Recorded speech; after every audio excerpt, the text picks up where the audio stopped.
시편 29편 말씀 함께 보도록 하겠습니다.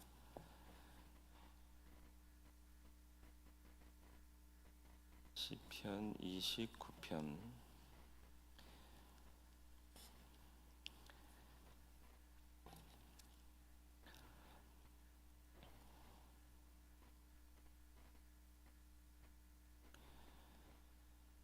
한 절씩 교독하고 11절 같이 읽도록 하겠습니다.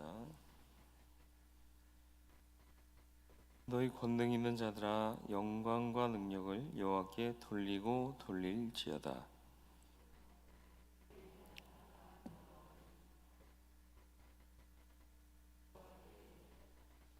여호와의 소리가 물 위에 있도다. 영광의 하나님이 우레소리를 내시니 여호와는 많은 물 위에 계시도다.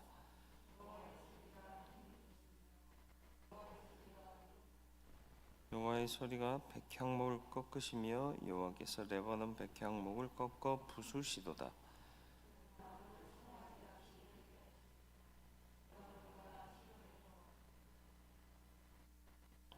여호와의 소리가 화염을 가르시도다.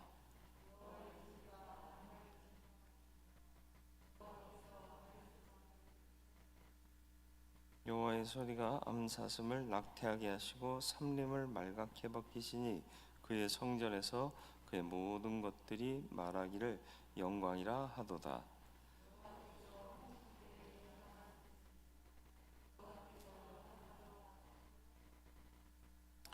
여호와께서 자기 백성에게 힘을 주시며 여호와께서 자기 백성에게 평강을 복을 주시리로다.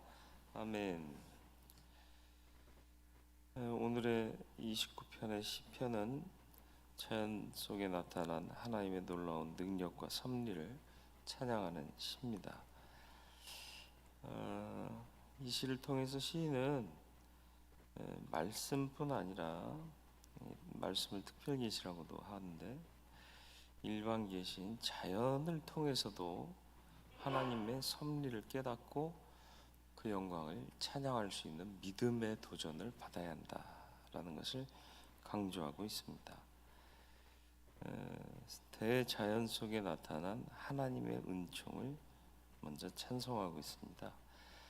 세상에 있는 권능자들도 하나님께 영광을 돌려야 한다. 여기서 말하는 권능자라는 표현은 힘 있는 자, 그런 뜻입니다. 그래서 어떤 사람들은 이게 천사들 아니냐 이렇게 해석하는 사람들이 있는데, 천사든 세상에 권세를 가진 사람이든 누구를 막론하고 힘을 하나님께로부터 받은 사람 모두는 하나님을 마땅히 찬양하고 그에게 영광을 돌려야 한다. 그래서 하나님은 모든 피조물로부터 영광과 찬송을 받으시기에 합당한 분이다. 이런 사실을 강조하기 위해서 영광과 능력을 여호와께 돌리고 돌릴지어다. 두 번 반복하면 이스라엘 사람들의 어법상 아주 강한 강조가 되는 거죠. 그러니까 하나님께 영광을 드려야 한다. 반드시, 확실히 그런 뜻입니다. 대자연 속에 나타난 하나님의 능력을 또 이어서 찬양하고 있죠. 그래서 여호와의 소리가 많은 물 위에 있다. 이 지중해 바다를 아마도 일컫는 것으로 보여집니다. 지중해 쪽에서 일어난 폭풍이 수반한 거센 바람, 그리고 천둥과 번개, 이런 것들을 염두에 두고 있죠. 그래서 우레소리, 많은 물 위에서 나는 우레소리, 지중해로부터 불어오는 강한 바람, 그 소리가 힘이 있다. 여호와의 소리가 위엄차다. 하나님의 능력을 여기에 빗대고 있는 거죠. 그래서 그 능력이 어떤 결과를 주느냐? 백향목을 꺾고 부수고 또 나무가 송아지같이 뛰게 한다. 얼마나 거센 바람이 불어오는가를 보여주는 거죠. 그리고 이 백향목이 튼튼한 나무고 또 좋은 나무인데도 이 큰 바람 앞에서는 여지없더라. 그러니까 세상에 있는 모든 존재가 하나님의 권능 아래에서는 아무것도 아니다. 넘어지고 쓰러지고 날아가고 부서질 수밖에 없는 존재다. 이런 하나님이 하나님을 믿는 백성에게 어떤 하나님이시냐, 이게 굉장히 중요한 거죠. 그걸 강하게 강조하기 위해서 하나님의 모습이 어찌 보면 거세게까지 표현되고 있는 거죠. 거세게 능력 있으시고 또 여호와의 소리가 화염을 가르신다. 여호와의 소리가 광야를 진동하고 가데스 광야를 진동하게 한다. 불을 가르고 광야를 진동시킨다. 이런 하나님께서 믿는 자의 편에 계시니 믿는 자는 얼마나 든든하고 행복하냐, 그런 뜻인 거예요. 그러니까 우리는 힘이 있는 모든 존재들은 하나님께 영광을 돌리고 돌려야 한다. 힘이 있는 사람들이 내 것으로 착각해 버리니까 하나님을 영화롭게 하지 못한다라는 거죠. 하나님을 영화롭게 하고 하나님만을 온전히 찬양하는 자가 하나님이 주시는 참 평강을 누리고 또 하나님께서 지키시는 복을 받게 될 것이다. 이것을 말하고 있습니다. 무엇보다도 9절 말씀 보면 여호와의 소리가 암사슴을 낙태하게 하시고 삼림을 말갛게 벗기시니 그의 성전에서 그의 모든 것들이 말하기를 영광이라 하도다. 그의 성전이란 어디에 단순히 예루살렘 성전을 말하는 것이 아니라 하나님이 임재하고 계시는 모든 곳을 성전이라고 비유한 거예요. 하나님이 어디에 임재해 계시죠? 무소부재하십니다. 어디에든 다 계시다라는 이 얘기가 무소부재 아닙니까? 그러니까 결국은 하나님이 지으신 이 세계 안에 하나님은 항상 계시다. 그걸 이제 성전이라고 표현한 거예요. 그리고 성전에서 어떤 존재들이 하나님께 영광을 돌려야 한다? 그의 모든 것들이, 모든 것들이는 하나도 빠짐없이 모든 피조물들이, 왜? 하나님이 이런 분이시지 않느냐.